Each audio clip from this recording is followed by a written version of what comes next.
आइए सुने कार्यक्रम हवा महल।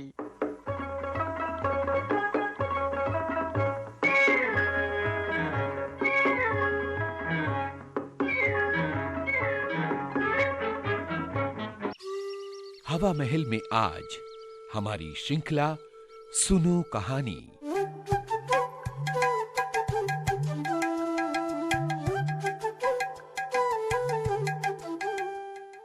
दोस्तों नमस्ते, मैं हूं अमरकांत। हवा महल के अंतर्गत सुनो कहानी श्रृंखला में इन दिनों आप सुन रहे हैं लोक कथाएं। पहले सुनिए गुजरात की लोक कथा शेरनो गौरव।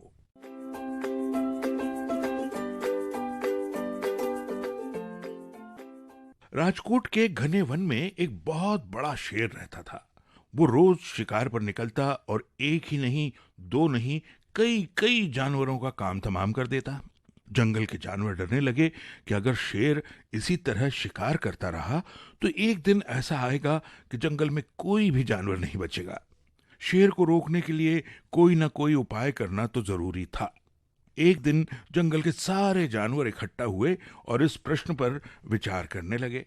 दूसरे दिन जानवरों के एक दल ने तय किया और शेर के पास जा पहुंचा।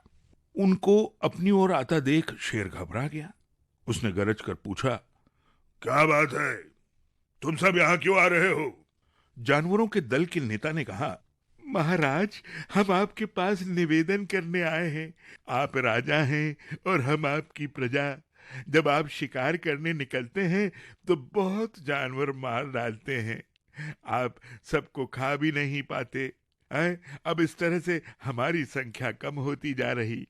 अगर ऐसा ही होता रहा तो कुछ ही दिनों में जंगल में आपके सिवाय और कोई भी नहीं बचेगा महाराज। प्रजा के बिना राजा भी कैसे रह सकता है? आपसे हमारी विनती है कि आप अपने घर पर ही रहा करें। हर रोज खुद ही आपके खाने के लिए हम एक जानवर भेज दिया करेंगे। इस तरह से राजा और प्रजा दोनों ही चैन से रह सकेंगे। शेर को लगा कि जानवरों की बात में सच्चाई है। उसने पल भर सोचा, फिर बोला, अच्छी बात है, मैं तुम्हारे सुझाव को मान लेता हूं। लेकिन याद रखना, अगर किसी भी दिन तुमने मेरे खाने के लिए पूरा भोजन नहीं भेजा तो मैं जितने जानवर चाहूंगा मार डालूंगा। जानवरों के पास तो और कोई चारा था नहीं। उस दिन से हर रोज शेर के खाने के लिए एक जानवर भेजा जाने लगा। कुछ दिन बाद खरगोशों की बारी भी आ गई। शेर के भोजन के लिए एक नन्हे से खरगोश को चुना गया। वो खरगोश जितना छोटा था उतना ही चतुर भी था। उसने सोचा, अपनी जान बचाने का कोई ना कोई उपाय अवश्य करना पड़ेगा और हो सके तो कोई ऐसी तरकीब ढूंढी जाए जिससे कि सभी की ये मुसीबत हमेशा के लिए खत्म हो जाए। खरगोश धीरे धीरे आराम से शेर के घर की ओर चल पड़ा। जब वो शेर के पास पहुंचा तो बहुत देर हो चुकी थी। भूख के मारे शेर का बुरा हाल हो रहा था। जब उसने सिर्फ एक छोटे से खरगोश को अपनी ओर आते देखा तो गुस्से से बौखला उठा और गरज कर बोला, तुमने कौन मोकलियो? तुम्हें किसने भेजा है?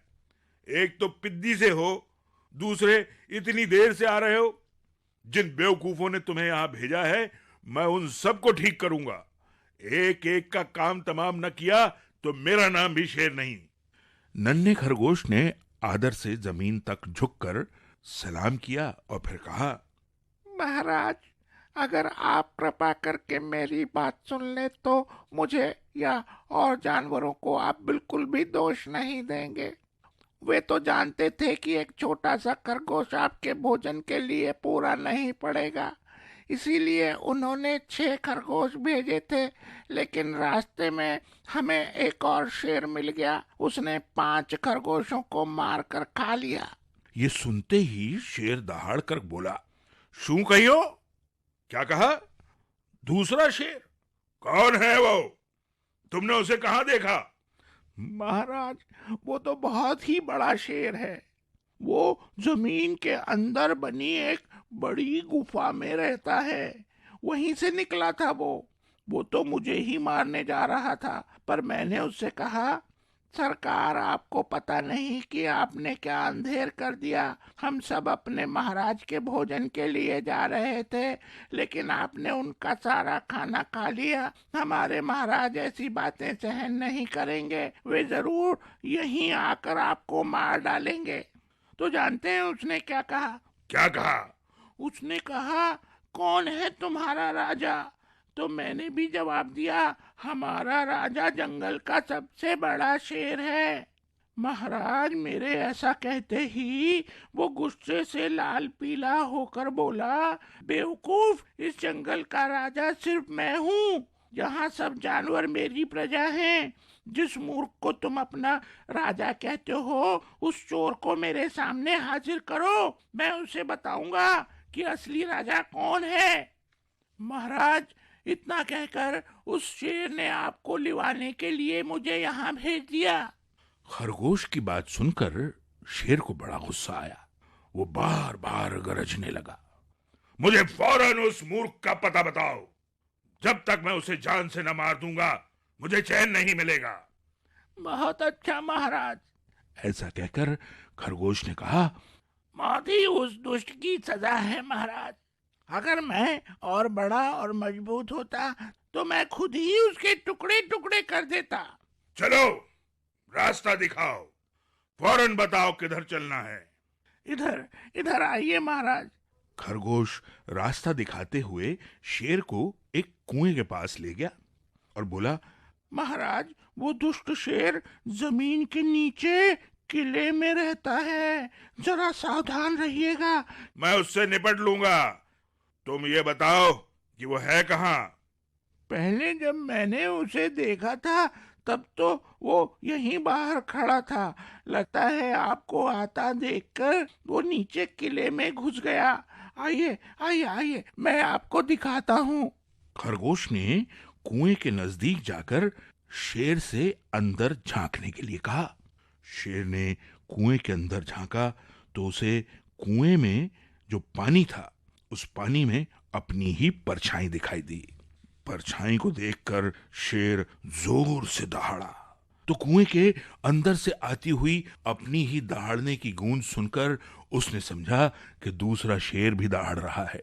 दुश्मन को तुरंत मार डालने के इरादे से वो फौरन कुएं में कूद पड़ा। कूदते ही पहले तो वो कुएं की दीवार से टकराया, फिर धड़ाम से पानी में गिरा और गिरकर डूब गया। इस तरह चतुराई से शेर से छुट्टी पाकर नन्हा खरगोश घर लौटा। उसने जंगल के जानवरों को शेर के मारे जाने की कहानी सुनाई। दुश्मन के मारे जाने की खबर से सारे जंगल में खुशी फैल गई। जंगल के सभी जानवर खरगोश की जय जयकार करने लगे।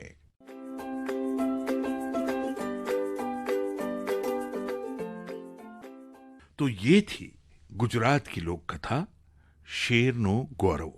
अब आपको एक और लोक कथा सुनाता हूं।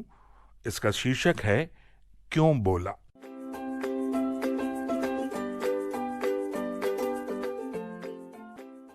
एक राजा था, उसके पास किसी चीज की कमी नहीं थी सिवाय औलाद के। एक दिन राजा शंकर भगवान के पास गया और बोला, भगवान, देवों के देव, मेरे पास किसी चीज की कमी नहीं, पर इन सब का उपभोग करने वाली औलाद ही मेरे पास नहीं है। आप मुझे आशीर्वाद दें कि मुझे औलाद प्राप्त हो। शंकर भगवान राजा से बोले, वत्स, तुम्हें कुछ और चाहिए तो बोलो, मैं तुम्हें सब कुछ दे सकता हूं, परंतु औलाद प्राप्ति का आशीर्वाद मैं नहीं दे सकता। हाँ, तुम नारद के पास जाओ, वो तुम्हें अवश्य ही औलाद प्राप्ति का आशीर्वाद देंगे। राजा नारद मुनि के पास गया और अपनी इच्छा बताई। उसकी इच्छा सुनकर नारद मुनि हंसते हुए बोले, राजन, मैं तो रमता जोगी हूं, मैं तो स्वयं ईश्वर की आराधना में लीन रहता हूं। भला मैं स्वयं आशीर्वाद का आकांक्षी व्यक्ति किसी और को क्या आशीर्वाद दे सकूंगा? तुम मेरे आराध्य देव भगवान विष्णु के पास जाओ, वो अवश्य ही तुम्हारी इच्छा की पूर्ति करेंगे। राजा भगवान विष्णु के पास गया और औलाद की प्राप्ति हेतु आशीर्वाद मांगा। उसकी इच्छा सुनकर भगवान विष्णु मंद मंद मुस्कुराते हुए बोले, मैं तुम्हें कोई भी आशीर्वाद नहीं दे सकता, क्योंकि यहाँ अभी लक्ष्मी जी विद्यमान नहीं है। जब तक वो मुझे मशवरा नहीं देती मैं किसी को कुछ नहीं दे सकता, क्योंकि मेरे इस लोक की मालकिन तो वही है। हाँ, तुम अपने राज्य के साधु के पास जाओ, वो अवश्य ही तुम्हारी इच्छा पूर्ति में सहायक होंगे। राजा भगवान विष्णु को प्रणाम कर अपने राज्य में आ गया। रानी से उसने कहा, महारानी, देवताओं ने तो मुझे औलाद प्राप्ति का आशीर्वाद नहीं दिया, लेकिन भगवान विष्णु ने कहा कि मैं अपने राज्य के साधु के पास जाऊं, वो अवश्य ही मुझे औलाद प्राप्ति का आशीर्वाद देंगे। हम लोग कल सुबह ही साधु महाराज के पास चलेंगे। अगले दिन दोनों साधु की कुटिया में पहुंचे। साधु महाराज आंखें बंद किए ध्यान मग्न थे। राजा रानी ने नजदीक पहुंचकर उन्हें प्रणाम किया। साधु महाराज ने आंखें खोलकर उनसे वहां आने का कारण पूछा। तब राजा ने भगवान विष्णु से हुई पूरी बातचीत साधु को बताई। ये सुनकर कि भगवान विष्णु ने स्वयं राजा को उसके पास भेजा है, वो राजा से बोला, महाराज, मैं आपकी इच्छा की पूर्ति अवश्य करूंगा, मांगिए, आपको जो मांगना है। रानी ने हाथ जोड़कर कातर स्वर में कहा, साधु महाराज, मुझे औलाद नहीं है, मुझे औलाद होने का वरदान दीजिए। साधु ने रानी को औलाद प्राप्ति का आशीर्वाद दिया। राजा रानी खुशी खुशी वापस आ गए।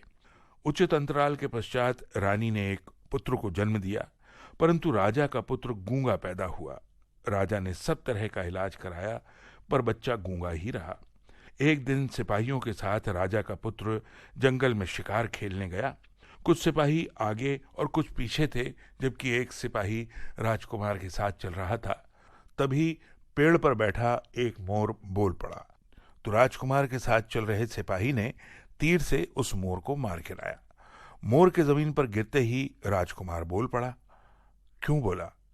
सिपाही ने राजकुमार को बोलते सुना तो वो चमत्कृत हो गया। उसने खुशी खुशी ये बात सबको बताई। राज्य भर में खुशियां मनाई गईं, परंतु राजकुमार जंगल में से आकर फिर मौन रहने लगा।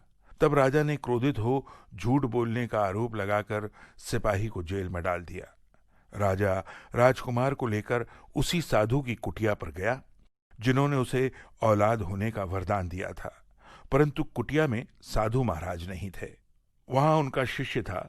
राजकुमार को देखकर उसकी आंखों में आंसू आ गए। उसने राजा से पूछा, महाराज, आप इस कुटिया में क्यों आए हैं? अब आपको क्या चाहिए?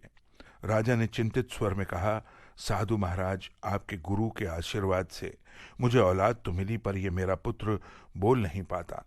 साधु महाराज ने राजकुमार के पास आकर पूछा, गुरुदेव, आपने जब राजा के यहाँ पुत्र के रूप में जन्म ले ही लिया है, तो फिर आप बोलते क्यों नहीं? क्या बात है? राजकुमार बोला, शिष्य, जब राजा मेरे पास आए थे तो यह जानकर कि राजा की इच्छा पूर्ति मैं ही कर सकता हूँ, भगवान विष्णु नहीं, मैं ये सोचकर घमंड में आ गया। मैंने बिना कुछ सोचे समझे राजा को पुत्र प्राप्ति का आशीर्वाद दे दिया। राजा के जाने के बाद नारद मुनि मेरे पास आए और बोले कि राजा के भाग्य में तो पुत्र योग ही नहीं है, इसलिए किसी भी देवता ने उन्हें आशीर्वाद नहीं दिया, बल्कि दूसरे के पास भेजते रहे। अब तुम ही बताओ, मैं कर ही क्या सकता था? मेरे पास एक ही उपाय था कि अब पुत्र के रूप में राजा के यहाँ मैं ही जन्म ले लूं। अगर मैं राजा को सोच समझकर आशीर्वाद देता तो मुझे उनके यहाँ जन्म न लेना पड़ता। तभी मैंने निश्चय किया कि इस जन्म में मैं नहीं बोलूंगा। मेरे घमंड की यही सजा है। मैं पहली बार तब बोला जब मोर को बोलने के कारण अपने प्राण गंवाने पड़े। जिस सिपाही ने मेरी आवाज सुनी उसने भी बिना सोचे समझे शोर कर दिया। उसे भी अपने बोलने के कारण ही जेल जाना पड़ा। इसलिए मनुष्य को जब भी बोलना पड़े सोच समझकर और कम बोलना चाहिए।